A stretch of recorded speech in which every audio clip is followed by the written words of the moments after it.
Mumbai share बाजारामध्ये मोठी पडझड पाहायला मिळते। भारतीय भांडवली शेअर बाजारच एकंदरीत गडगडलेला आहे। सेन्सेक्स 3400 अंकांनी कोसळलाय। गेल्या काही दिवसातली प्रचंड मोठी पडझडी आहे। गेले काही दिवस सातत्याने कुठेतरी एक नकारात्मक सूर बाजारामध्ये दिसतच होता। काही अंकांनी बाजार पडताना दिसत होता, परंतु ही एक मोठी पडझड आहे।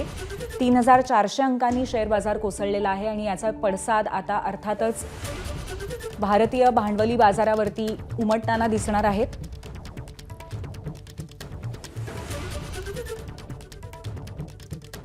तर या क्षणाची एक महत्त्वाची आणि मोठी बातमी आहे। मुंबई शेअर बाजारामध्ये मोठी पडझड आज पाहायला मिळते। भारतीय भांडवली बाजार गडगडलेला आहे। सेन्सेक्स 3400 अंकांनी कोसळलाय, तर निफ्टी सुद्धा 1000हून अधिक अंकांनी घसरलाय।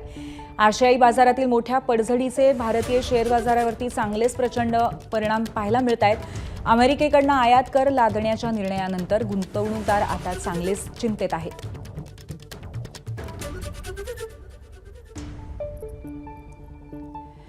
आपल्यासोबत शेअर मार्केट तज्ञ अभिजित फडणीस आहेत। आपण त्यांच्याशी या संपूर्ण परिस्थिती संदर्भामध्ये चर्चा करूया। फडणीसजी, आपलं स्वागत आहे एबीपी माझामध्ये।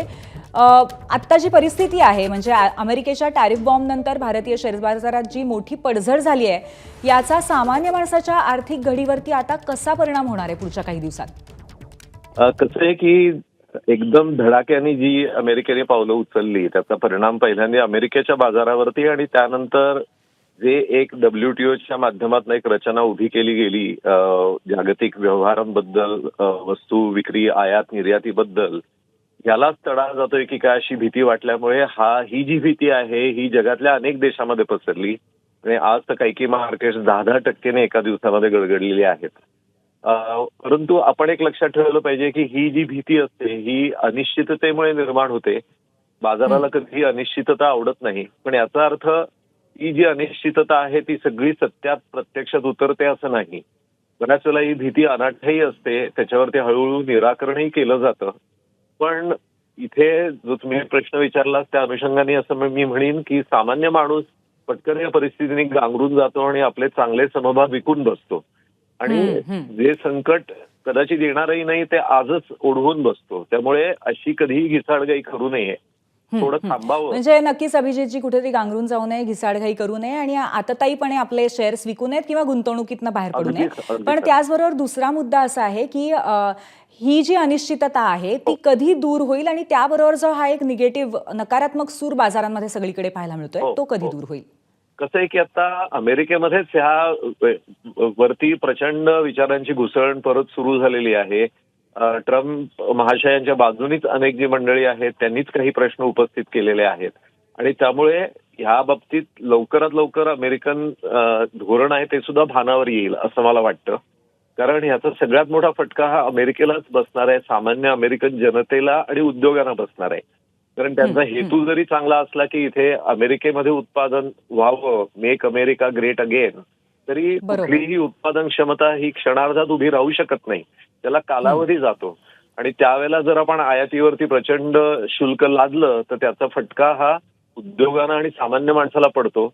ते भान मला वाटतं त्यांना लवकरात लवकर येईल, कदाचित त्याला काही बरोबर आहे। आणि अभिजितजी, त्याचबरोबर बघायला गेलं तर याच संदर्भामध्ये अमेरिकेतल्या विविध शहरांमधनं सुद्धा प्रचंड मोठ्या प्रमाणावरती निदर्शनं झाली।